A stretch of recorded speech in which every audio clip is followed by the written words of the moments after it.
Semuanya, kembali lagi bersama kami. Pada video kali ini kami akan membahas cara mencari domain. Nah, ini adalah video yang kedua. Untuk video yang pertama silahkan teman-teman cek di deskripsi di bawah gitu ya. Oke, kita mulai dari soal yang I. Diketahui fx sama dengan 1 per x kuadrat plus 1. Ya, ini adalah fungsi pecah sehingga untuk mencari domainnya penyebut ini tidak boleh sama dengan 0. Nah, sekarang pembuat nolnya itu adalah x kuadrat plus 1 sama dengan 0 gitu ya. Nah, pertanyaannya x kuadrat plus 1 sama dengan 0 itu mungkin nggak? Ini tidak mungkin. Tidak mungkin. Kenapa tidak mungkin? Karena x kuadrat ini hasilnya selalu lebih dari sama dengan 0. Dan ini ditambah 1, berarti hasilnya selalu positif. Artinya, berapapun nilai x-nya, x kuadrat plus 1 hasilnya selalu positif dan menyebabkan fx menjadi terdefinisi, kan gitu. Berarti domainnya itu adalah himpunan bilangan real. Ini yang I. Ya, saya hapus dulu.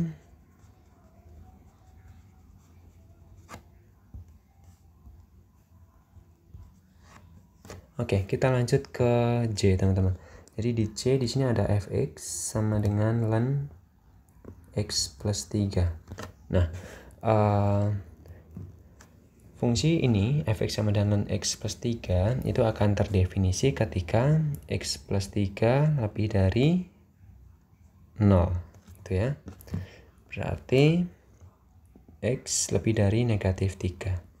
Ya sudah, berarti domainnya itu dari negatif 3 sampai tak hingga. Gampang banget. Lanjut ke nomor berikutnya.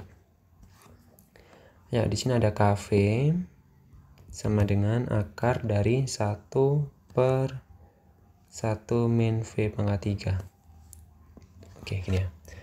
Nah, sekarang di sini ada akar, ada fungsi pecah juga.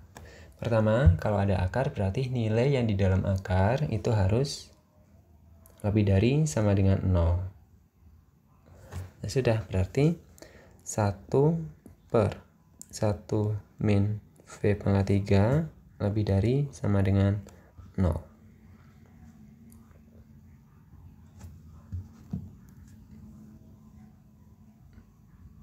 Nah, ini terjadi jika dan hanya jika 1 min v pangkat 3 lebih dari 0 gitu ya. Kalau 1 min v pangkat 3-nya itu negatif kan nanti hasilnya menjadi kurang dari, karena 1 dibagi. 1 itu kan positif. Nah, 1 min v pangkat 3 lebih dari 0 itu jika dan hanya jika v pangkat 3 kurang dari 1. Atau berarti v kurang dari 1. Ya sudah. Ini domainnya, sehingga domainnya adalah DK gitu ya, mulai dari negatif tak hingga sampai 1. Oke, ingat-ingat lagi yang di dalam tanda akar, teman-teman. Nah, ketika di sini v-nya kurang dari 1, otomatis yang di bagian sini itu tidak mungkin sama dengan 0.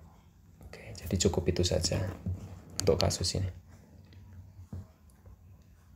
Ya, berikutnya kita lanjut ke mana? Kita lanjut ke fx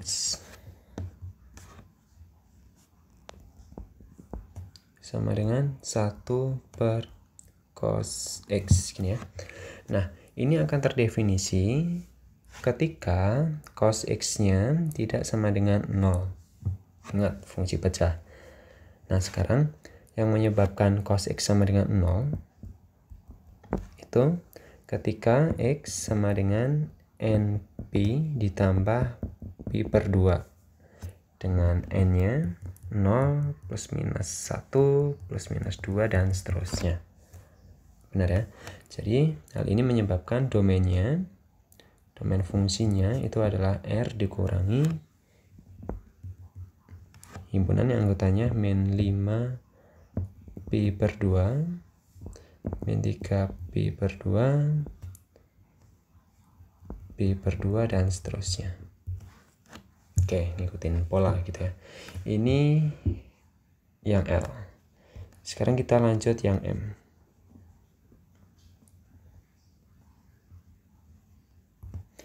Yang M ada mx sama dengan ln cos x. Nah, double-double teman-teman. Oke. Nah, ini akan terdefinisi ketika yang di sini cos x-nya ya. Cos x lebih dari 0. Karena kan ln ya. Nah, dengan melihat grafik nanti teman-teman bisa cek, kita tahu bahwa cos lebih dari 0 itu terjadi ketika ini, interval ini. X-nya lebih dari sama dengan min pi per 2 dan kurang dari pi per 2.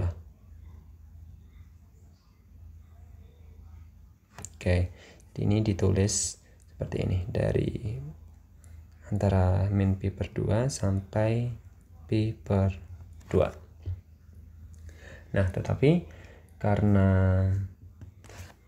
cos x ini kan periodik ya tipenya. Cos x ini periodik dengan periodenya 2pi. Oke. Maka domainnya berubah menjadi ini 4n min 1 pi per 2 4n plus 1 pi per 2. Nah, di sini n-nya sama dengan 0 plus minus 1 plus minus 2 dan seterusnya. Nah, sebenarnya kalau menurut saya yang penting ini teman-teman, menemukan ininya saja. Ln ini itu kan terdefinisi ketika yang saya lingkarin ya, saya kasih tanda biru-biru, lebih dari 0. Ini yang susah, yang harus dipahami. Kalau yang bawahnya ini itu kan implikasi dari yang di sini. Harusnya teman-teman bisa. Oke, gitu teman-teman, ini untuk part yang kedua. Ya, semoga bermanfaat gitu ya. Terima kasih.